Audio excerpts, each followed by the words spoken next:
Hey guys, welcome back to my channel. My name is Amanda, and as someone who spent a decent amount of time going to the movies in theaters this year, I have seen a lot of trailers. So today I'm going to be talking to you guys about my most anticipated films of 2026. This list is organized by date, not by most anticipated. So without further ado, let's get to talking about my most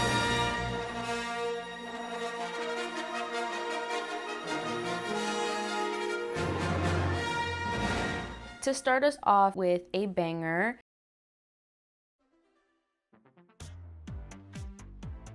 The Moment, starring Charlie XCX, is going to be released January 30th. This is going to be director Aiden Zamiri's first feature film. He's mainly worked on campaigns for brands like commercials and all that, so this is going to be his directorial debut. This film feels really fresh and new. It follows pop star Charlie XCX on her rise after the popularity of her latest album, Brat. The film looks like it's following a mockumentary structure. I'm a big fan of that type of filming. I love The Office. It kind of gives the vibe that Charlie is acting as Charlie, and Charlie XCX is actually going to be mentioned a couple of times in this video simply because she's dipping her toe in film and film music quite a lot this year. It's going to be quite a big year for her. The next film is actually released on the same day as The Moment. The film stars Dylan O'Brien and Rachel McAdams, both incredible actors that are set to play against each other. It's actually directed by Sam Raimi, who is a beloved horror director. He's also directed the very famous Spider-Man trilogy, the original with Tobey Maguire. It's labeled as a comedy horror, which is quite honestly my favorite genre. I love the duality of something being funny when it's actually so horrible and terrifying. I have yet to see Dylan O'Brien play a villainous role outside of that season in Teen Wolf. If you know, you know. So I think it'll be really fun to see him in such a different role. They get stranded on a deserted island. They work together and they had a lot of differences. Dylan is playing like this misogynistic type of character, and Rachel McAdams is playing this sort of office victim where she gets made fun of and just walked all over. And suddenly the roles reverse once they're on this stranded island fending for themselves. So I'm just really excited to see where this film takes us. And these two actors in specific, I'm automatically assuming they're gonna have such great chemistry because they are such amazing actors in their own rights. So this film is not gonna have a theatrical release yet. It is I Want Your Sex by Gregorakis. I've been hearing about this film for over a year now. My brother is a very big Gregorakis fan. He's put me on all of his films. So when we heard that this film was going to be premiering in Sundance this year, finally, it was a very good day. I don't really know what it's about or who it's even starring. I just know that Charlie XCX is also in this film and that Gregorakis is directing. So that's really, there's not much more I need to know. I'm sold, I'm there, take my money. And speaking of Charlie XCX, this film is one I'm sure you guys have seen a ton of in theaters for trailers. I really don't even think I have to explain this film much. It's a loose adaptation of Emily Bronte. It's really easy to sell this movie to me. Just tell me Margot Robbie, Jacob Elordi, Charlie XCX soundtrack, and I'm there. That sounds like all the correct ingredients to make a Gen Z favorite film. The director, Emerald Fennell, has actually directed a couple of films that are very, very loved within my generation. Saltburn and Promising Young Women. I did like both of these films, so I'm really excited to see what exactly she does with the book by Emily Bronte. And if this film is good, then I will very much be considering reading the book. And who knows, maybe it'll turn me into a literary queen, and then maybe I'll finally read my copy of Jane Eyre that's been sitting in my bookshelf for years. Dog Stars, it is a film adaptation of a book with the same name. It's a post-apocalyptic film about a pandemic starring Jacob Elordi and Margaret Qualley, a notorious Nepo baby. I never know how to say her name. I always have the urge to say Quaalude, but I know that's not what it is. The film synopsis alone doesn't really catch my attention, but the names attached to it do. Director Ridley Scott, famous for plenty of films, such as a couple of Alien films, Gladiator, is something that really caught my attention about this film. Although I haven't seen many of his previous work, I am more than happy to give this film a watch, and maybe it'll put me on his whole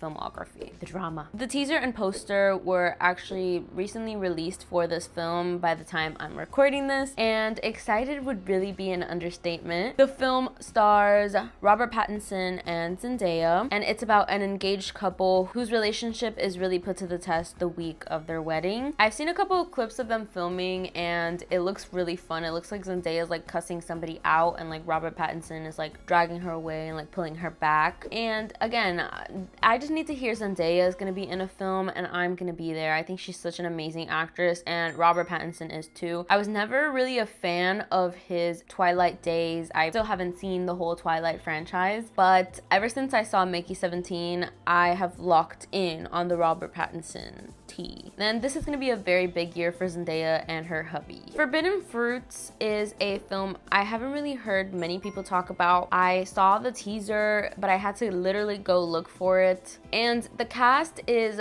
honestly phenomenal. Lily Reinhart, Lola Tung, Victoria Pedretti, Alexandra Shipp, and even Emma Chamberlain. It's a film about a female cult in the basement of a mall store. Off the teaser, the film looks very indie with heavy inspiration off of Hocus Pocus, but like add the Gen Z casting and flavoring and jokes. That's really what it comes across to. And I'm really excited to see this group of actresses and Emma Chamberlain work together. I want to see what sorts of dynamics they have and the chemistry that they have together, because they all feel like such different spectrums of television to me that I think it'll be kind of strange to see them all in like the same room. I'm not very confident that this film will be good. I just kind of need to see more trailers, but I am, like I said, very excited to see this group of women working together. I Love Boosters will be releasing May 22nd. The film starring Keke Palmer is really all you have to tell me for me to be sat in theaters. The film is about a group of professional shoplifters, and it's actually directed by Boots Riley, who directed the film Sorry to Bother You, which I really loved. So I'm really excited to see what his vision is for this film. There's really not much information or teasers out there to go off of for this film yet. All I know is that it's labeled a comedy adventure, and I love to see Keke Palmer in a comedy adventure. Scary Movie 6 is said to release June 12th. And I love the Scary Movie franchise. If you've watched a couple of my videos, I'm sure you've seen me talk about it very dearly. So I was really excited to hear that they were going to be working on the 6th installment to the franchise with Anna Faris and most of the original cast. The film is being directed by white man Michael Titties. I swear to you, maybe I'm saying it wrong, but I'm pretty sure that's how his name is said, or maybe I misspelt it. And he actually directed the Haunted House films, which if you saw my last video, I wasn't particularly a fan of. So I'm getting like mixed feelings about this, but I'm not gonna lie to you, I'm almost always going to be happy to see Anna Faris on my screen. Now, I feel like the next couple of films are just gonna be the big hits, blockbusters of the year. The Odyssey releasing on July 17th. I am so excited to see this film. I'm sure a lot of you guys are. And this film actually brought the same sort of excitement as hearing the cast for the first Dune, because it has so many talented actors and actresses in it. And the film is also being directed by Christopher Nolan, who is the biggest director in the industry right now. I wish I could tell you I know about this film. I'm not well versed in Greek mythology enough to know what is going on. Is it even Greek mythology? Is it Roman?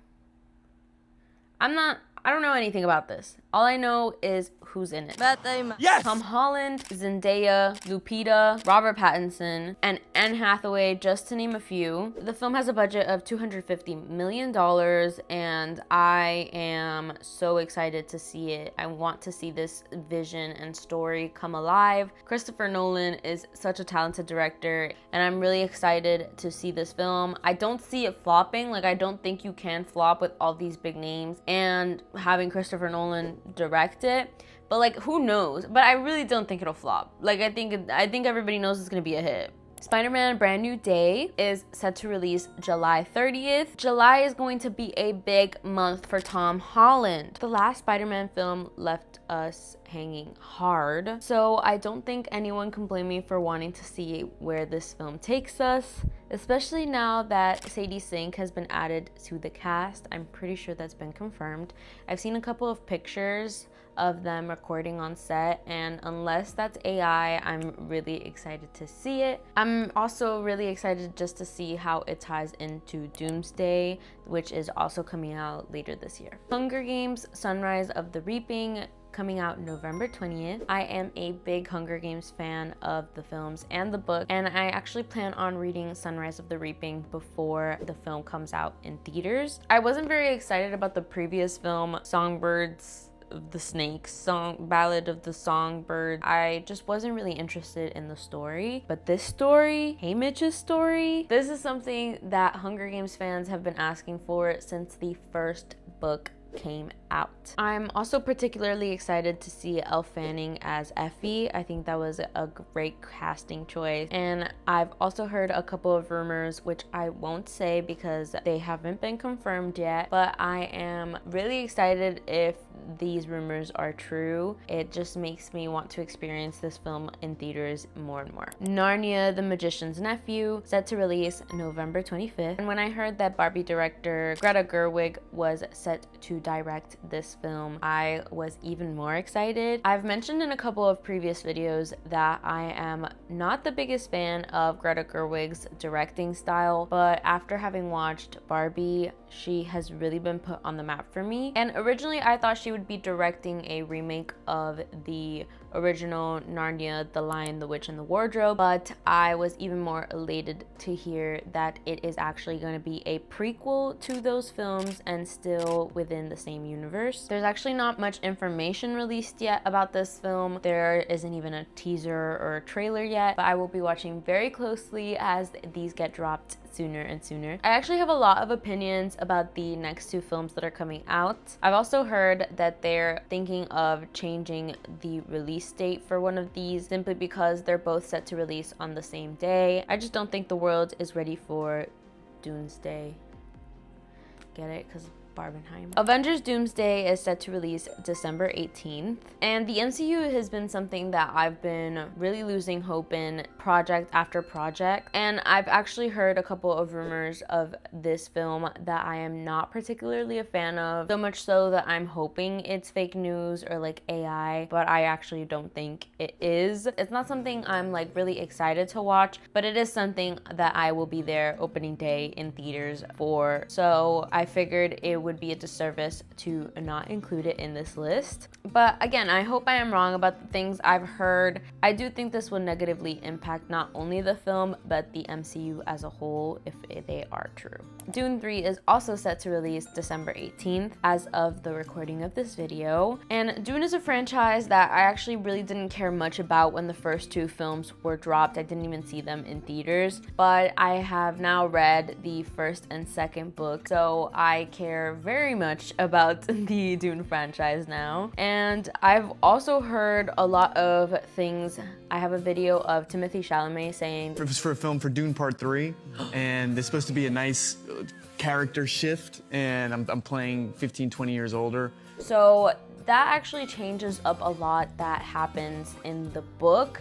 And so most of it I can't talk to you guys about because it is in fact spoiling the whole entire plot of the third film. It does seem like they are taking a lot more liberties with this film. I guess we'll just have to wait and see until December 18th when the film comes out.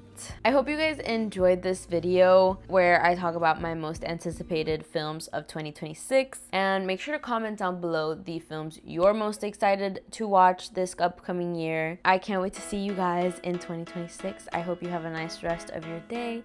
Bye.